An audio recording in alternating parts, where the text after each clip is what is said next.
बिस्मिल्लाहिर्रहमानिर्रहीम। अस्सलाम वालेकुम नाज़रीन, उम्मीद करता हूँ आप सब खैरियत से होंगे और आप लोगों की जिंदगी अच्छी गुजरी होगी। सुप्रीम कोर्ट से दो बड़ी न्यूज स्टोरीज लेकर आपकी खिदमत में हाजिर हूँ। तहलका खेज खबर सामने आ गई। एतजाज अहसन के तहलका खेज इंशफात ने हलचल मचा दी है। नवाज शरीफ साहब के लिए सुप्रीम कोर्ट से इंतहाई बुरी खबर सामने आई है। इमरान खान साहब के साइफर केस से रिलेटेड एक अहम तरीन और एक अच्छी न्यूज सुप्रीम कोर्ट से आगे चलकर आप साथ वीडियो में ये बड़ी खबरें शेयर करूंगा। इन बड़ी खबरों की तफसीलात शेयर करने से पहले और एतजाज साहब का जो बड़ा तबसरा और तजिया है जो कि साइफर केस के मुतालिक है और इसके अलावा नवाज शरीफ साहब के मुतालिक वो क्या कहते हैं, ये चीजें डिस्कस करने से पहले आगे बढ़ने से पहले रिक्वेस्ट करूंगा कि इस वीडियो को लाइक कीजिएगा, चैनल सब्सक्राइब कीजिएगा, साथ लगे नोटिफिकेशन बटन दबाइएगा ताकि जो आने वाले वीडियोस हैं आप उनको मिस ना कर सकें। सीनियर माहिर कानून दान एतजाज साहब जो हैं वो नवाज शरीफ के पीछे हाथ धोकर पड़ चुके हैं। यहां पर एतजाज साहब जो हैं उन्होंने एक खबर ब्रेक की है नवाज शरीफ के मुतालिक। वो शेयर करने से पहले सबसे पहले बात करते हैं सुप्रीम कोर्ट से जो बड़ी खबर आई है साइफर केस से मुतालिक। इमरान खान साहब को जब साइफर केस में जो ट्रायल कोर्ट था वहां से रिलीफ नहीं मिला, जज अबुल असनाद की अदालत से रिलीफ नहीं मिला, चीफ जस्टिस आमर फारूक की अदालत यानी कि इस्लामाबाद हाई कोर्ट से रिलीफ नहीं मिला, चलान में इमरान खान साहब और शाह महमूद कुरैशी साहब को कसूरवार ठहराया गया।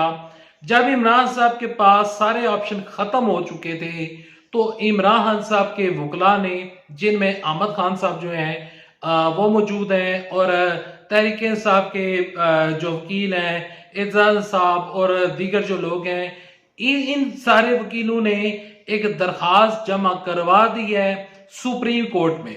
दरखास्त जमा करवाते हुए, पिटीशन दायर करते हुए तहरीक इंसाफ के जो वकला हैं उन्होंने मौकफ इख्तियार किया है कि इमरान खान साहब जिस तरह साइफर का जो चलान पेश किया गया और जिस तरह इस केस की कार्रवाई आगे बढ़ाई गई है तो वो इमरान खान साहब के साथ नाइंसाफी है।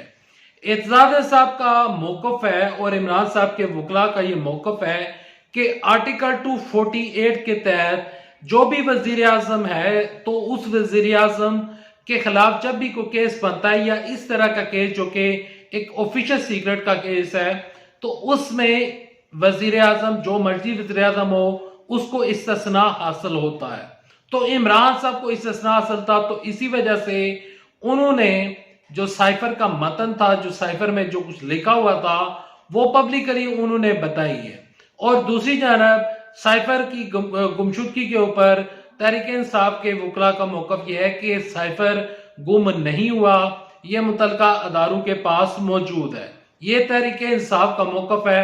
साइफर की तरह साइफर में क्या था ये किसी को नहीं पता, लेकिन इमरान साहब का ये मौकफ है कि साइफर में तमाम तर चीजें जिस तरह उन्होंने बयान की तो ये मामला अब सुप्रीम कोर्ट में चला गया है।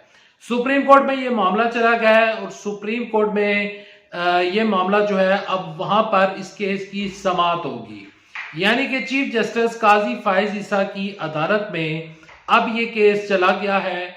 और दूसरी जानब तहरीक इंसाफ का मौकफ है कि आर्टिकल 248 के तहत इमरान साहब को इस्तिस्ना हासिल है और साथ में ये मौकफ है कि इमरान साहब के खिलाफ जितनी भी कार्रवाई की गई है तो वो कार्रवाई बहुत जल्दी में की गई है। हमें अपना जो दिफा है उसको पेश करने का मौका फराहम नहीं किया गया। हमारे पास गवाहान मौजूद हैं, हमारे पास तमाम तर चीजें एविडेंसेस मौजूद है, तो लिहाजा हमें सफाई पेश करने का मौका दिया जाए। और 1923 के तहत जितना ये जो केस बना है ऑफिशियल सीक्रेट एक्ट का, तो इसमें हमें रिलीफ प्रोवाइड किया जाए और इमरान साहब की दरखास्त जमानत को मंजूर किया जाए। और ये जो केस है तहरीक इंसाफ का ये मौकफ है कि इस केस को बंद किया जाए। अब सुप्रीम कोर्ट में ये केस चला गया है, सुप्रीम कोर्ट इस केस को लेती है या नहीं ये हमें कल तक पता चल जाएगा। कल जो ही खबर आएगी इस केस के ऊपर काज लिस्ट जारी होती है या क्या आगे फर्दर चीजें चलती हैं, जो ही खबर आएगी इंशाल्लाह आपके साथ वो खबर शेयर करूंगा। तहरीक इंसाफ ने, इमरान साहब ने आखिरी चाल चल दी है। अगर इमरान साहब को चीफ जस्टिस काजी फैज ईसा की अदालत से रिलीफ मिलता है तो इमरान खान साहब इस केस में रिहा हो सकते हैं। लेकिन अभी दूसरे केसेस चल रहे हैं, तो देखते हैं कि दूसरे केसेस क्या होगा और सुप्रीम कोर्ट में इस केस का क्या हमारे सामने नतीजा आएगा। बढ़ते हैं अगली खबर की जानिब। सीनियर माहिर कानूनदान एतजाज हसन साहब ने नवाज शरीफ साहब के लिए बुरी खबर सुना दी है और एतजाज साहब कहते हैं, उन्होंने सुप्रीम कोर्ट का हवाला देते हुए ये खबर दी है कि नवाज शरीफ साहब इस टाइम इलेक्शन की तैयारियां तो कर रहे हैं, इलेक्शन के लिए वो बेकरार हैं और चौथी दफा वजीर आजम बनने के ऊपर वो लगे हुए हैं, तकदो में है कि किसी तरीके के साथ मैं वजीर आजम बन जाऊं। एतजाज साहब ने बड़ी खबर ब्रेक करते हुए कहा है कि अभी तक जब मैं ये वीडियो रिकॉर्ड कर रहा हूं और आज की तारीख में, आप आज की तारीख नोट कर लें, आज 9 तारीख है, तो 9 तारीख तक नवाज शरीफ की तायात नाअहली बरकरार है। नवाज शरीफ साहब इलेक्शन में तब तक हिस्सा नहीं ले सकते जब तक नवाज शरीफ साहब की तायात नाअहली खत्म नहीं होती। एतजाज साहब का ये मौकफ है, वो आईनी नुक्ता बता रहे हैं, कानूनी नुक्ता बता रहे हैं और वो नुक्ता में आपके सामने, वो खबर आपके सामने रख रहा हूं। अब सुप्रीम कोर्ट से नवाज शरीफ को रिलीफ मिलता है या नहीं मिलता है, वो इस केस के खिलाफ, इस फैसले के खिलाफ जो कि नवाज शरीफ के खिलाफ आया था, तो नवाज शरीफ के इस फैसले के खिलाफ जो मुस्लिम लीग नून वाले हैं वो पिटीशन दायर करते हैं या नहीं करते हैं, ये आने वाले वक्त में पता चलेगा। लेकिन आज की तारीख तक नवाज शरीफ साहब तायात नाअहल है और इसी वजह से वो इस इलेक्शन में हिस्सा नहीं ले सकते जब तक तायात नाअहली खत्म नहीं होती। दूसरी जानब से इमरान साहब की जो नाअहली है, 5 साल की नाअहली जब तक खत्म नहीं होती, इमरान खान साहब इलेक्शन में हिस्सा नहीं ले सकते। नवाज शरीफ साहब अगर इलेक्शन में नहीं आते तो मुस्लिम लीग नून के उम्मीदवार शहबाज शरीफ होंगे। अगर इमरान खान साहब इलेक्शन में नहीं आते तो इमरान खान साहब के उम्मीदवार बतौर वजीर आजम अली मोहम्मद खान होंगे और अली मोहम्मद खान ही तहरीक इंसाफ को लीड करते हुए नजर आएंगे। यहां पर आपके साथ कुछ खबरें शेयर करते हैं। पेशावर से, KPK से खबरें सामने आई हैं कि मौलाना फजलुर रहमान साहब फरमा रहे हैं कि नवाज शरीफ के साथ इत्तेहाद हो सकता है, नवाज शरीफ साहब के साथ इत्तेहाद हो सकता है।